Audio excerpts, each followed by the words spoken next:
Welcome to History Hack. If you didn't know by now, we are the revolution. That means we're sharp, witty, lots of fun, but it also means that we're essentially the peasants in Les Mis huddled round a table in the corner of the bar with no money. If you enjoy the show, please do support us. We have a Patreon account by which you can donate a small monthly sum in appreciation of what you're hearing. Alternatively, we have Ko-fi, in which you can just do a one-off donation as a thank you if you particularly enjoy a certain episode. Either way, we massively appreciate all of your support. Hope you enjoy the show. Hello, welcome to another episode of History Hack. I'm with my BFF, Alex. Alex, who have we got on today? Does BFF even cover it, though? Soulmate, better half. Yes. Creepy. Better half, that'll do.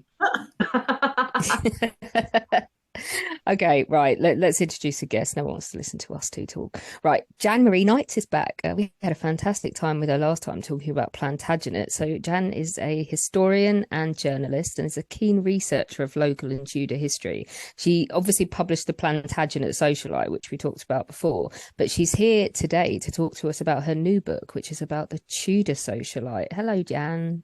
Hello. It's nice to be back. I just bless you, the sound of your croaky voice. You are getting over COVID, aren't you? But you're going to soldier through this because I he am. doesn't like talking about Tudors. We give him a rough time on this programme. So the first question that Chris has prepped for us is about Henry VII. And it says Henry VII's rule is a lot more interesting than it's usually given credit for, isn't it? I agree with that. I'm obviously going to hear your answer. I think he gets slightly overshadowed by a very large ginger misogynist, doesn't he? Well, he does. Yeah. I have to say, I didn't know much about Henry VII, apart from the fact that he killed Richard III, and that used to make me very unhappy. But I found actually a man I was surprised at. And I think what we all forget most of the time is that at Bosworth, Henry was only 28 and Richard III was 32 years old. And we have this idea of Henry as being an old man, but in actual fact, he was 6 feet, he was slender built, he was considered handsome, and he was described as having a really nice smile when he was happy or enjoying good conversation. But, you know, we think of him as old, he collected taxes, he was miserly, didn't do much with courtly displays. And I yet think the problem is, isn't it, that he's very competent, he's very fiscally responsible, and that's what makes him a good king. And yeah, none of those things are sexy. Well, he had such good financial acumen. He paid his loans, wages, bills on time. And he supported merchants. And left a fortune. He did leave a fortune and made good trade agreements, and he brought wealth into the economy and thereby stability after the Wars of the Roses. And what people don't know is he financed voyages of exploration. He gave money to Bartholomew Columbus, the brother to Christopher. And the only reason Ferdinand and Isabella got in on the act is his brother was captured by pirates on the way home. And in 1497 and 1498, commissioned John Cabot to sail questing for new islands, and it financed quite a lot of other voyages in the following years. Regarding being a miser, his account books suggest otherwise. He was a fond father. He bought musical instruments for his children. He played the lute and clavichord himself. He loved jugglers and tumblers and enjoyed listening to harpists, fiddlers, and they give some money throughout to musicians and poets and singers. He paid for children in a garden who were singing. He patronised printers, painters, writers. And, you know, people say, well, he didn't spend much money, but he was fond of hawking and hunting and playing tennis. He built a tennis court at Kenilworth. And I think the view of him is dominated by how he ordered once Arthur died, his eldest son. And then a year later, the death of his wife, Elizabeth. And they do seem to have been a very affectionate couple. But he removed himself after she died to grieve privately. But he paid out £3,000 for her funeral. I mean, that's quite something. And just a little snippet. When a coffin was drawn through the streets of London to Westminster, one side of the streets was lined all the way, burning torches, which were at the king's cost, and there was 2,000 of them, and the citizens carried a further 5,000. And at Fenchurch Street, 37 virgins, which was how old she was, were dressed in white linen, white and green wreaths on their heads, and each held a burning wax taper. So there you go. He did spend money. And unlike previous kings, he kept his lords under control with a carrot and stick approach to taxation, which, as you said, built up his treasury nicely and left his successor, Henry VIII, quite rich. And he also selected his ministers for talent, initiative, and efficiency. And so your birth was no bar so long as you gave intelligent and loyal service. And the thing he said about himself was he would be called a king who chose to rule rather than be ruled. I think as well, a lot of how he reigns is necessity as well, because we have to remember that he is putting a lid on decades of civil war, isn't he? So he needs to be this stable person. And that doesn't necessarily mean spending no money. And unfortunately, for the fortune he leaves behind, his son does not do it the same way. He doesn't piss money away on wars, and that's what really costs money. Well, that's it. At the start of his reign, of course, he faced a certain amount of dissension with Yorkist risings of Stoke Field in 1487. And I came across a wonderful phrase of his when he referred to the priest who instructed Lambert Simnel and called him a dunghill knave, which I rather liked. And of course, that 10-year-old boy was sent to work in the kitchens. There was a certain amount of dissension. I mean, you could have killed him, couldn't you? Like, this guy is a pretender to your throne, which isn't your throne. The safest thing to do would have been to just lop the kid's head off, and he doesn't do that. Gives him a job. Or it was a very good propaganda move. Mm. There is another way of looking at it, because obviously there's still between over him and Birkenwell-Bear, there's still a certain amount of controversy. So, yeah, even if you are the rightful heir, you're now my servant, so go figure. Yeah. And of course, the Earl of Northumberland got murdered because that was said to be from resentment by the citizens because he didn't fight for Richard III. So there was all that going on. And then, of course, Perkin Warbeck was more serious. But he did have a very efficient spy network. And he was a good propagandist, Henry, because in 1494 he created his second son, who was 3, Henry, Duke of York, of course, then, to counter the Yorkist pretensions. And it showed the strength of his treasury because he obviously put on a really, really good display. And actually, one of my favourite little anecdotes of that particular ceremony was Henry obviously had a keen sense of humour because 2 knights decided to put on a display to make him laugh, and they came into the tilt yard in horses trapped in paper, one in torn fragments and the other with 2 men playing dice of a drawing. And they did a slapstick comedy routine, running at each other with lances and missing, taking up swords to pretend that it hurt while they were fighting. And about then, of course, we're talking sort of 10 years later, the Spanish ambassador wrote Henry's crown was undisputed, his government was strong, his wife beloved. And that brought about the marriage of his eldest son, Arthur, to Catherine of Aragon. And that placed England on the European stage as a power. Besides the actual wedding, people often think of Henry as, he didn't enjoy jousting or any of those things. He actually arranged a joust to celebrate the marriage, which was open to the public. And it was as marvellous as any put on by his son, which, of course, he's famed for. The trumpets blew and the challengers entered. And, they come in. One's in a pavilion of white and green silk covered with turrets. And it's festooned with red roses, of course, being the Lancastrian symbol. Another rode into tilt in a red dragon, led by a giant with a great tree in his hand. And at the masque later, this might sound a bit familiar. He brought in a castle drawn in by silver and gold lions, and at the castle windows were 8 ladies. Then came in a ship on wheels, and a rope ladder was dropped. Hope and Desire visited the castle as ambassadors from the Knights of Love. Ignored by the ladies, the knights came in, and a mock assault took place with fruit, followed by dancing. So nothing new, really, between the reigns there. And of course, Henry died on 21st of April at his manor of Richmond. He was only 52. But what he did leave was a peaceful accession for his son, who was 17. Well, this is where we're going to move on to King Henry VIII. I'm surprised Alex hasn't made a comment yet. Because What a dick.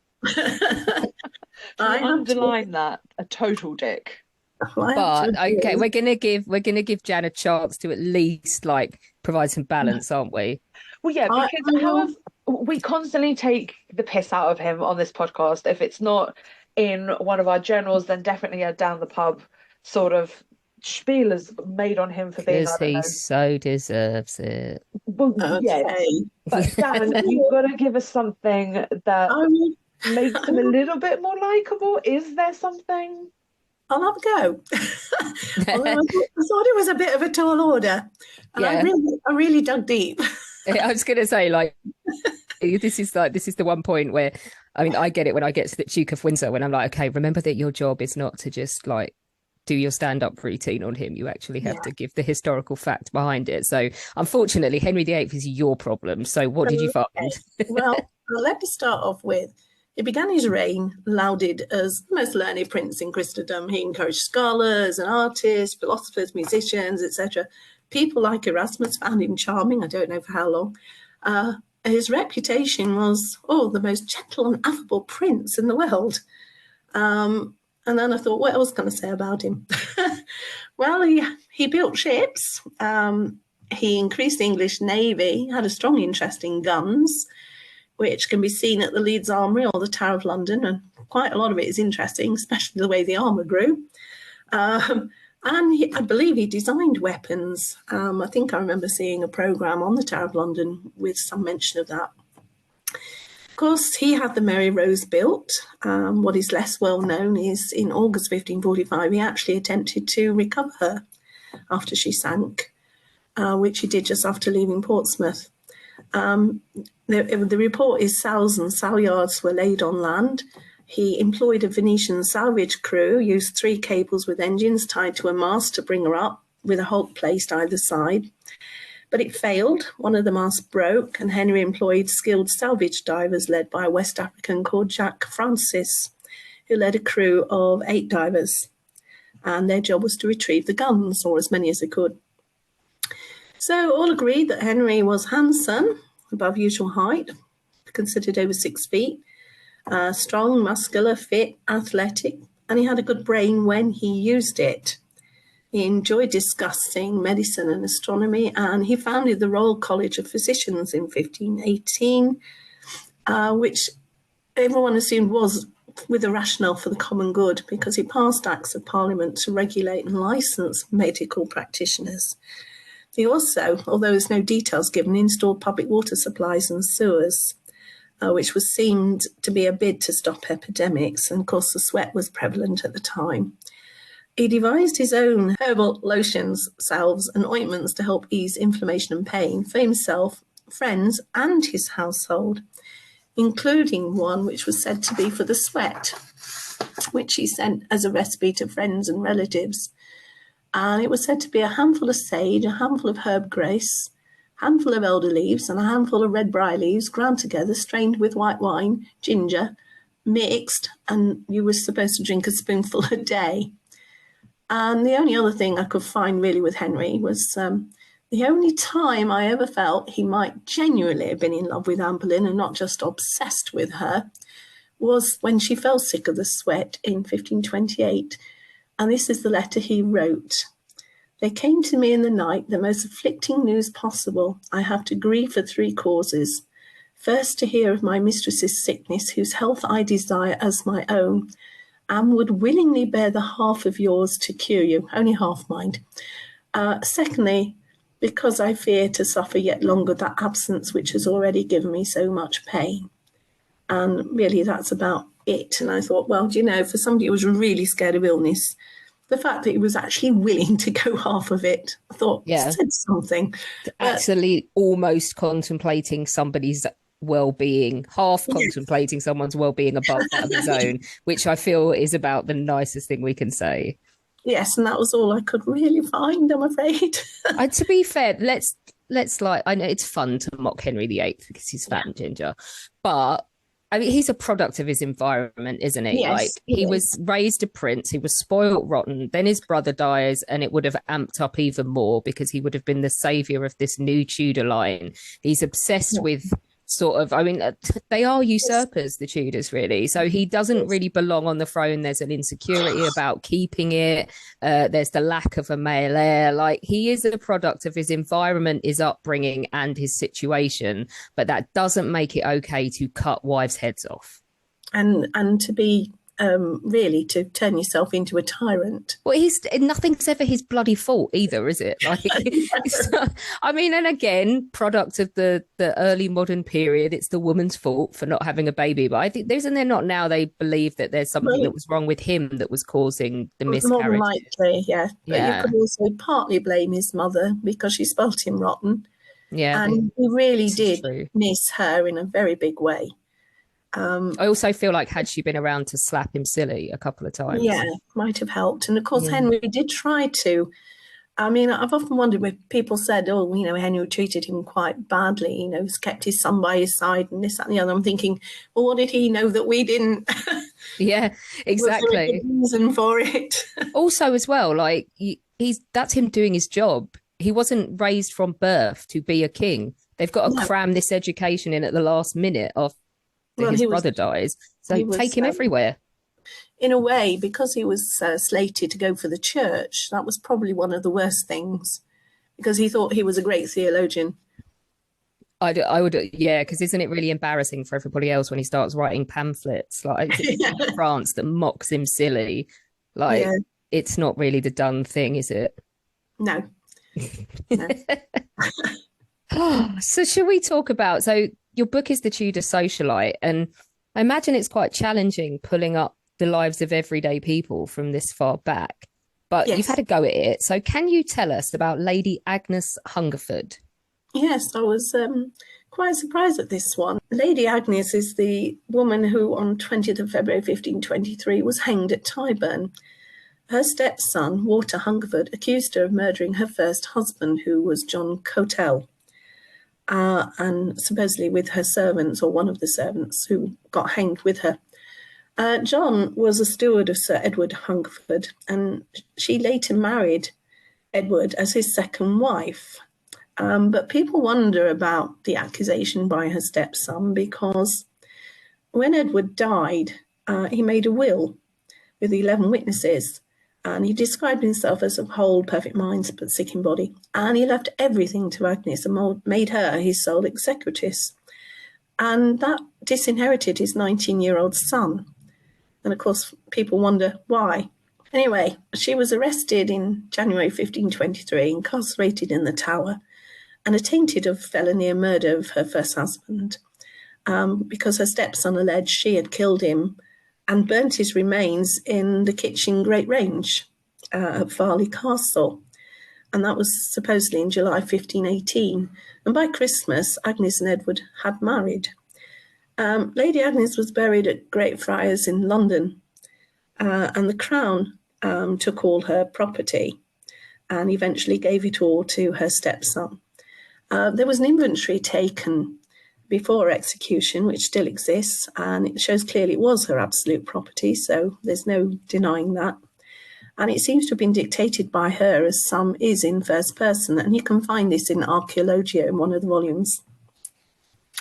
It listed all the furniture in the hall, the nursery, parlour, gallery, 9 chambers, cellar, buttery, kitchen, and there's a list of her clothes, which shows how wealthy the couple were.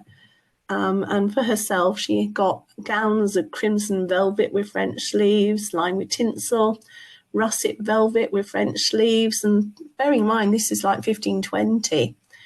Black velvet with narrow sleeves with black satin edges, 2 of tawny chamlet, a kirtle of purple satin and black satin, and then she's got pairs of sleeves of crimson tinsel, cloth of gold, green tinsel, and so on. Frontlets, gold lined with crimson satin. I mean, great wonders of things. The jewels are mentioned, and there's knots of small pearls with true love knots, a great flower of gold with a sapphire and pearl. Some of the things were decorated with E and A, which would suggest a love match. for Edward and Agnes. Anyway, July 1523, Walter got everything. But he later became convicted of treason, witchcraft and homosexuality, and was executed with Thomas Cromwell on the 28th of July 1540. So he may have got his comeuppance. Hope he got it quicker than Thomas Cromwell did. What was it, 4 goes to get his head off? Yeah, it was dreadful. They were both pretty much mangled. Okay. Moving on to, well, the fat ginger's now dead.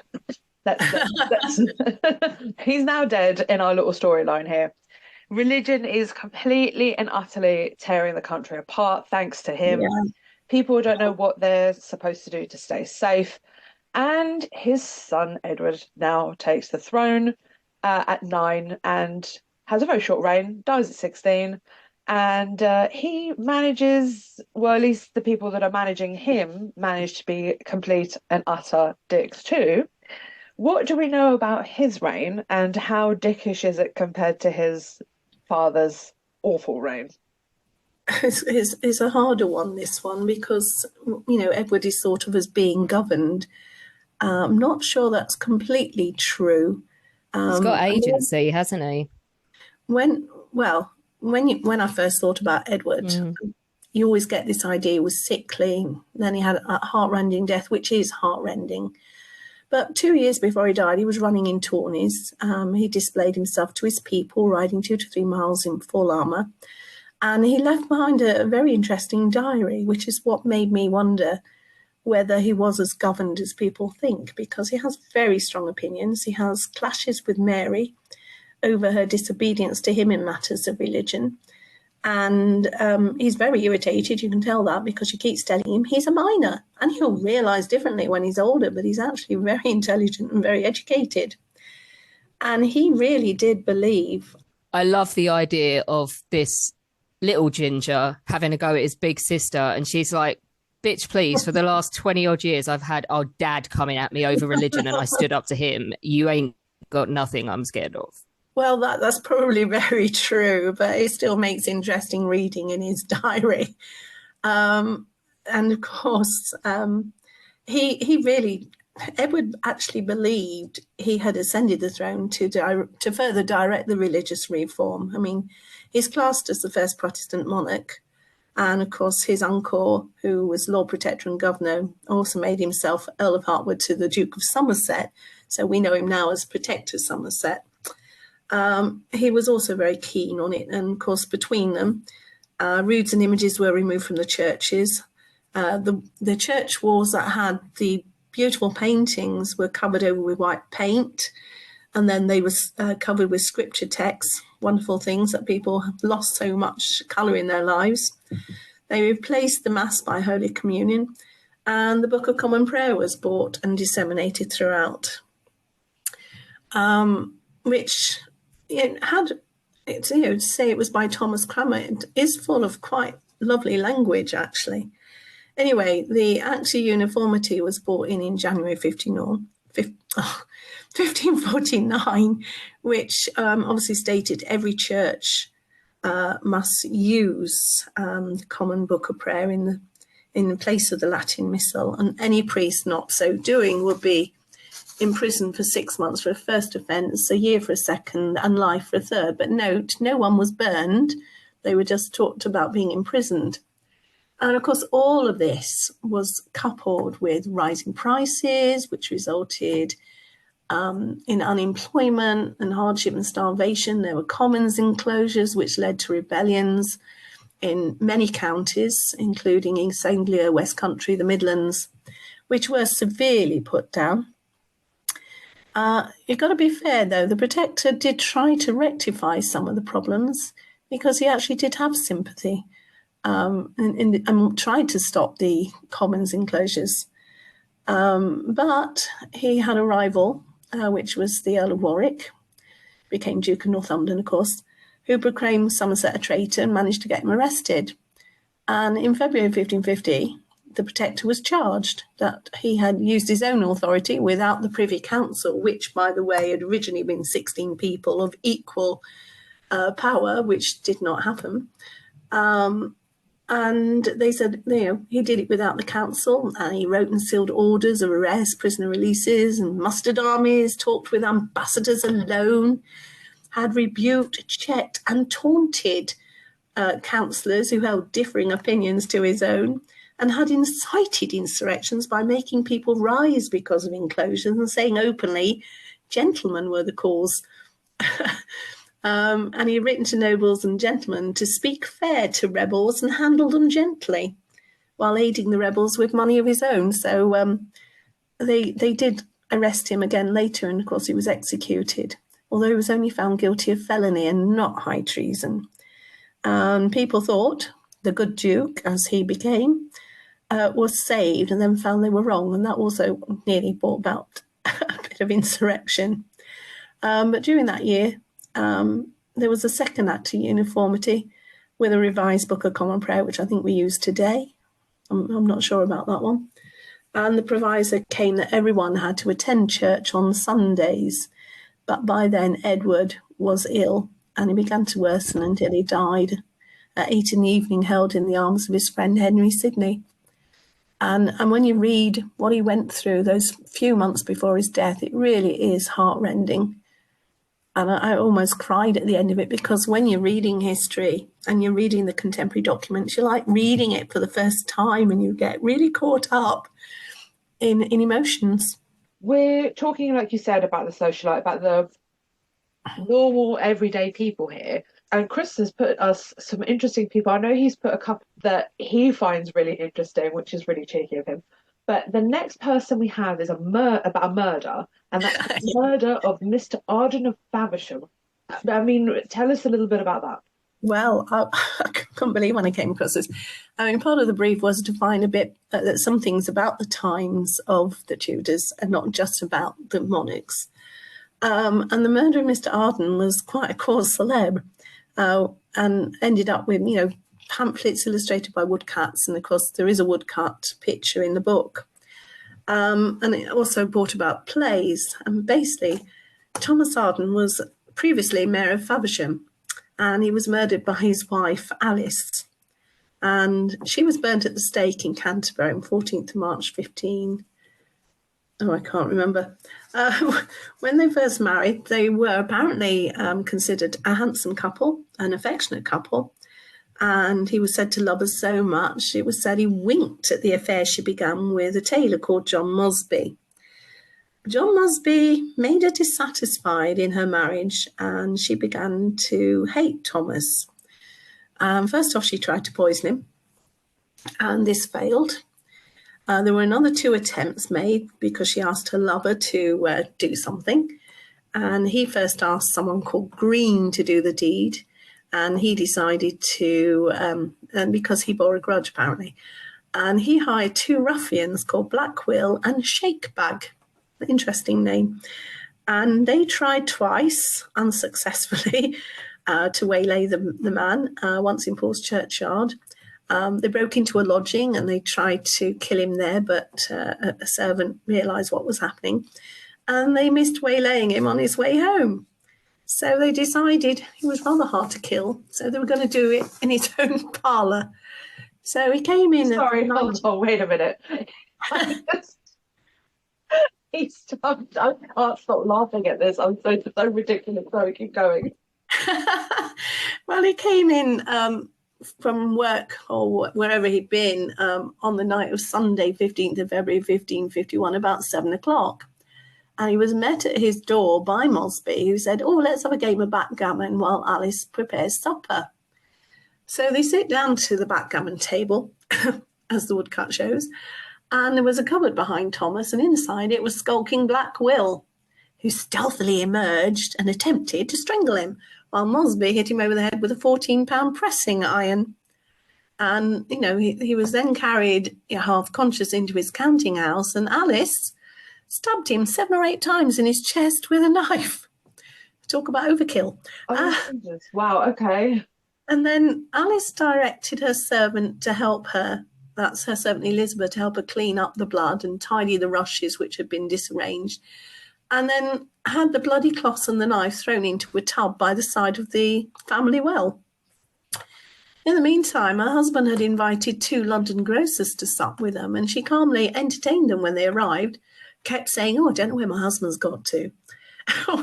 It began the snowing and they left, and the conspirators decided to move Thomas's body into the field adjoining the garden, 10 paces away from the garden gate. And then after a while, they began an outcry about, "Oh, my husband's missing." And when the neighbours searched and finally found the body, they found it had rushes sticking to the dead man's slippers, and there were footsteps in snow leading back to the house.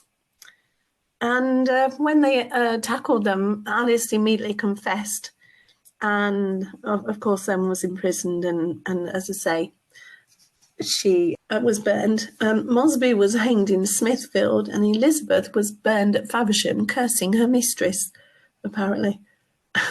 That is, I mean, blonde moment. Who would have not realised that there's footsteps in the snow, heading back to the house? I mean, it's pretty obvious who the murderer. I mean, that's just ridiculous.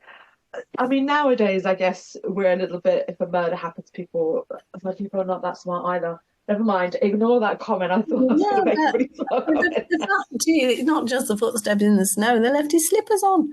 Oh my God. You might have thought putting the outside shoes back on.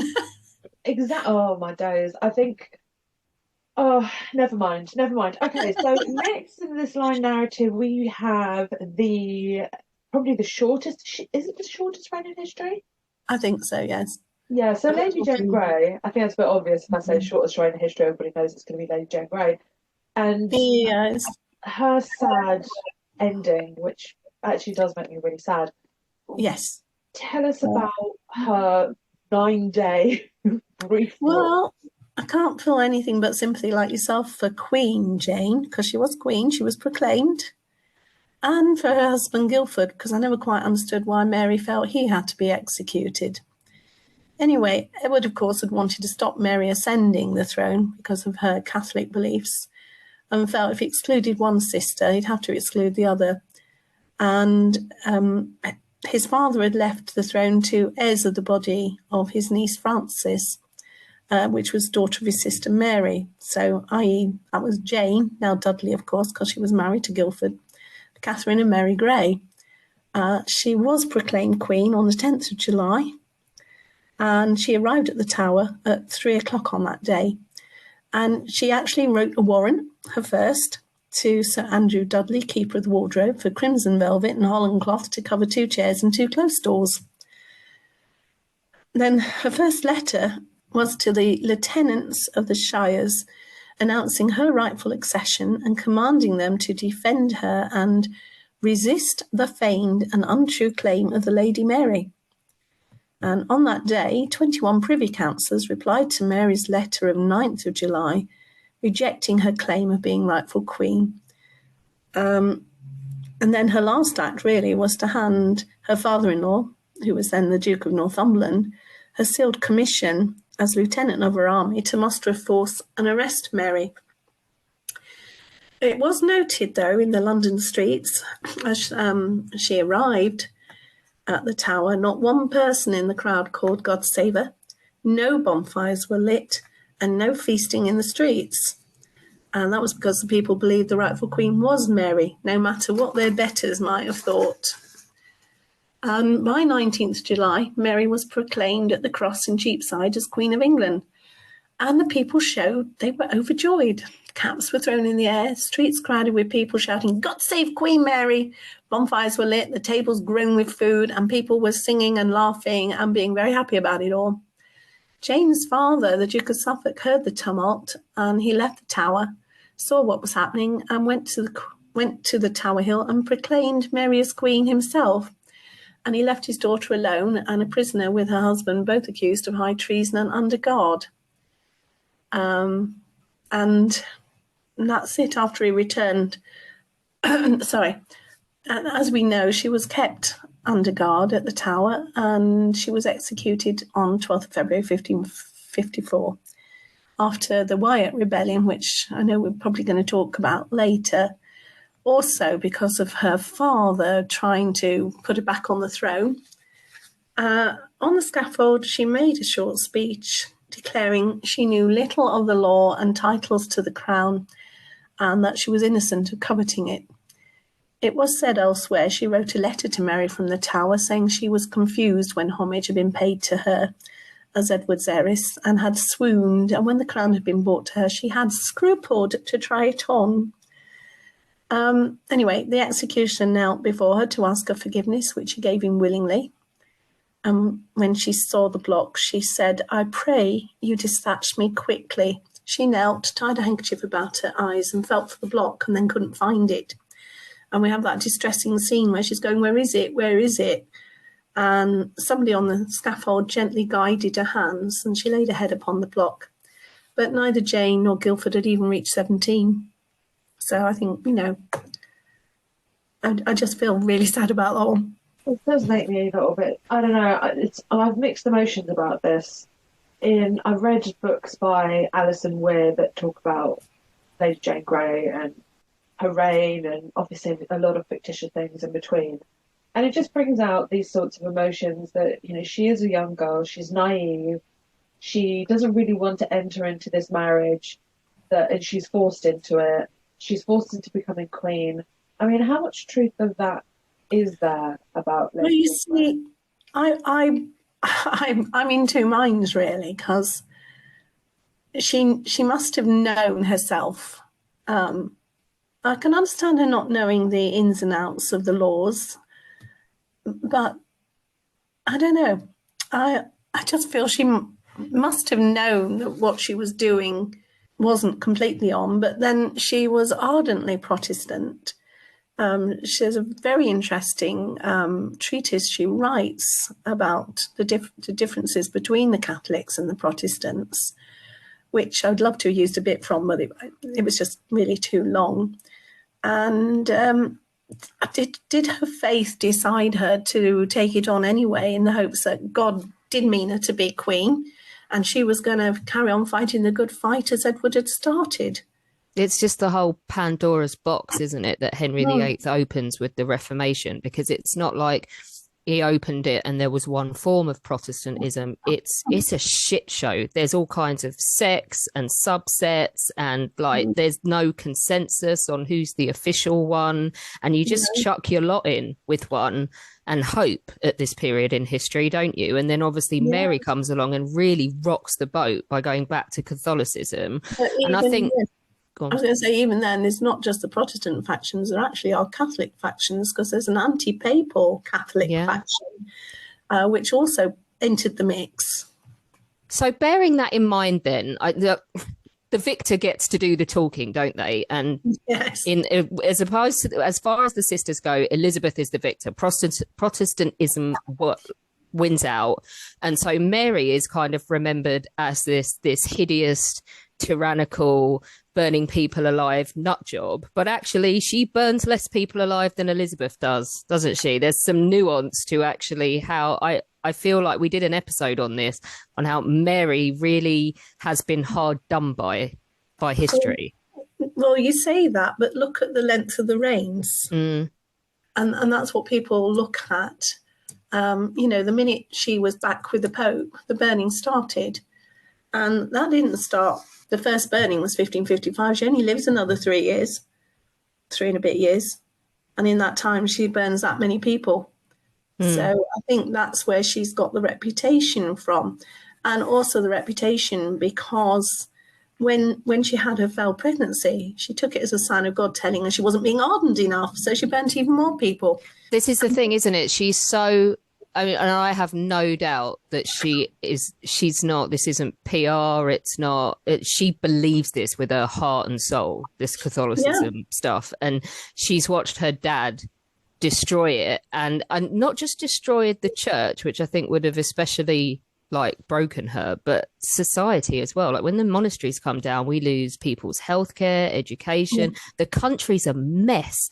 And it's kind of like, it has always felt like she felt like she needed to do something as dramatic to pull it back. Yeah, and the other thing, of course, is I actually believe she wanted to be a good queen, but I don't think she had the qualities. She wasn't taught. No. She was only really taught about religion. She wasn't taught about governing. And once she was married, she let Philip, even though he wasn't always there, he actually governed the country. Oh, she's got to be a psychological mess, hasn't she? Yeah, I mean, she's been a doted daughter, then disowned, then come back, then basically tortured regarding her faith by her dad. Yeah. And then she's had it all with her brother as well. Like, I just, do you not feel like when you finally did get the power, I think I might have been a bit of a nutter as well. But I think as well, Mary misunderstood the mood of the people because she felt she got the mandate because they had, upheld her claim to the throne. But it was from their own sense of justice and right and not religion. Yeah, that doesn't necessarily mean they want to go back to a world where they're not allowed to read the Bible. Someone has to read it to them. And yeah. So I think she misunderstood some of what was going on around her.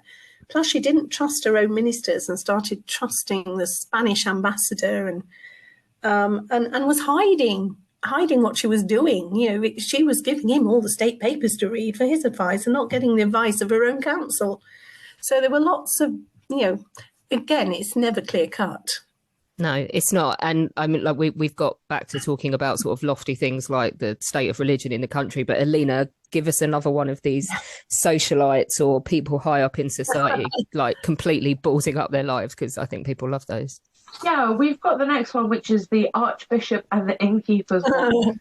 I think that's the one Chris put in. He was telling you all about it, and that's the one he was the most excited for. So this is specifically Chris style. Right. In May 1581, Edwin Sandys was the Archbishop of York, and he was making a clerical visitation of South Yorkshire, and he stopped for the night at an inn in Doncaster. He retired to his bedchamber and was suddenly woken by the innkeeper bursting in. This was a man named Sissons. He burst into him holding a dagger which he held to the Archbishop's chest and accused him of sleeping with his wife. And the Archbishop found he was actually in bed with a naked woman who did indeed turn out to be the innkeeper's wife. And he said, I don't know where she's come from. I don't remember her coming into my room. But the ruckus brought forward the Sheriff of Yorkshire, Sir Robert Stapleton. And these three people blackmailed the Archbishop, saying, give us some money and we want hush money for what we've seen. So Edwin foolishly gave in. He gave Sissons £500 and Stapleton £200 and a lease worth £1,500 to bury the event.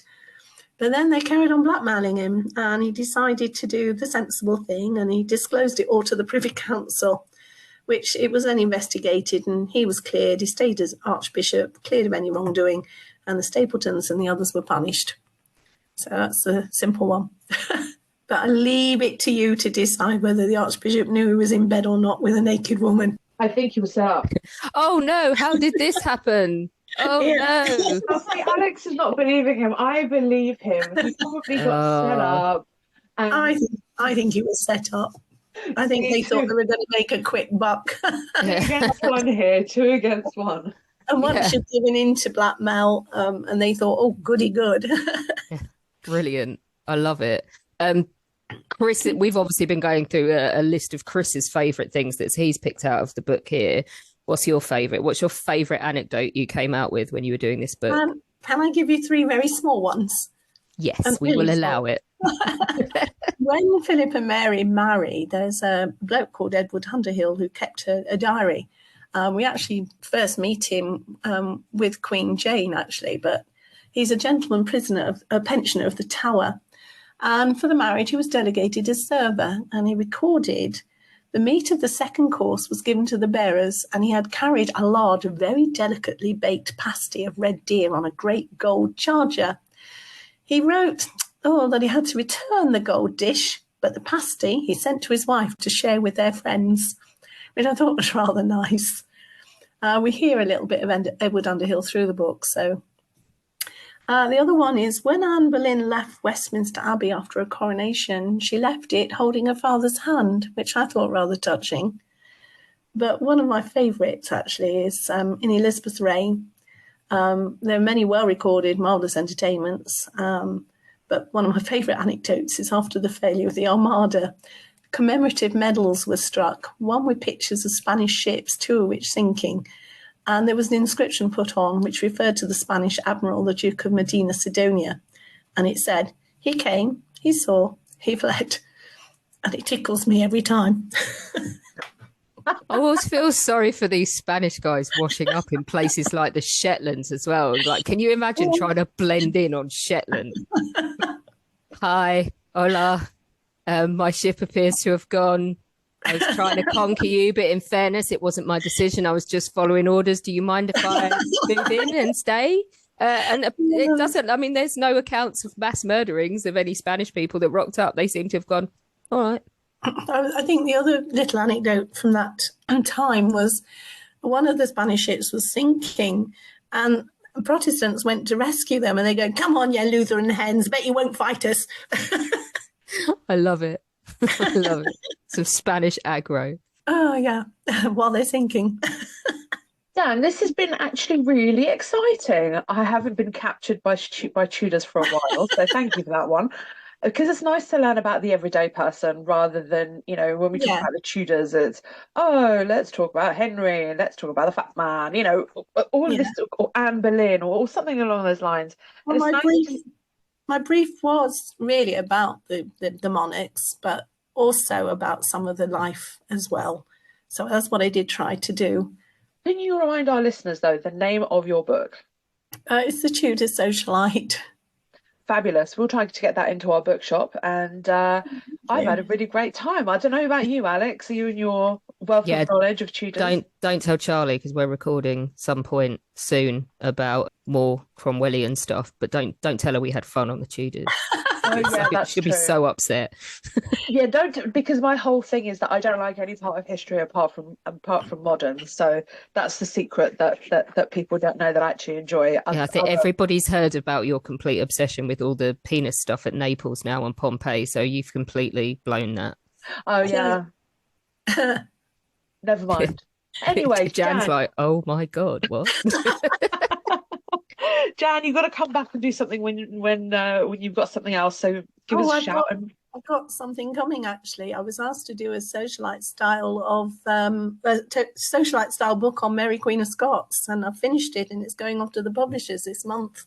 Okay, cool. Fabulous. So definitely. And it's due to be published in October. So we will have you back in October. So I hope people are going to like that, because obviously it's a different style to an academic style book. So I'm hoping that people will love it as much as they have liked the other book. Right, we will have you back on. It's been a pleasure having you on, and thank you so much for joining us. Oh no, thank you for asking me. I was rather surprised you did ask me back after I spoke so long on the other one. Some people are allowed to waffle, and you are one of them. Thank you very much. You waffle with charm. Oh, thank you. Alina has a very short attention span, and she's still wide awake and excited, which shows you everything you need to know. Thank you very much, both of you. Our incredible guests give us 45 minutes of their time to join us and talk about their work or their new book. This is just a small taster. As a result, we have launched our very own bookshop on bookshop.org, where you can find our guests' latest books, you can support them, and you can support us on History Hack. 10% of every sale via our bookshop supports the podcast and allows us to keep going and bring you more top-of-the-line guests. You can find our bookshop at bookshop.org/shop/historyhack, or search for us in the shop section. Thank you so much for your continued support. We really appreciate our listeners and supporters. So make sure you get down to the bookshop and grab yourselves a new book.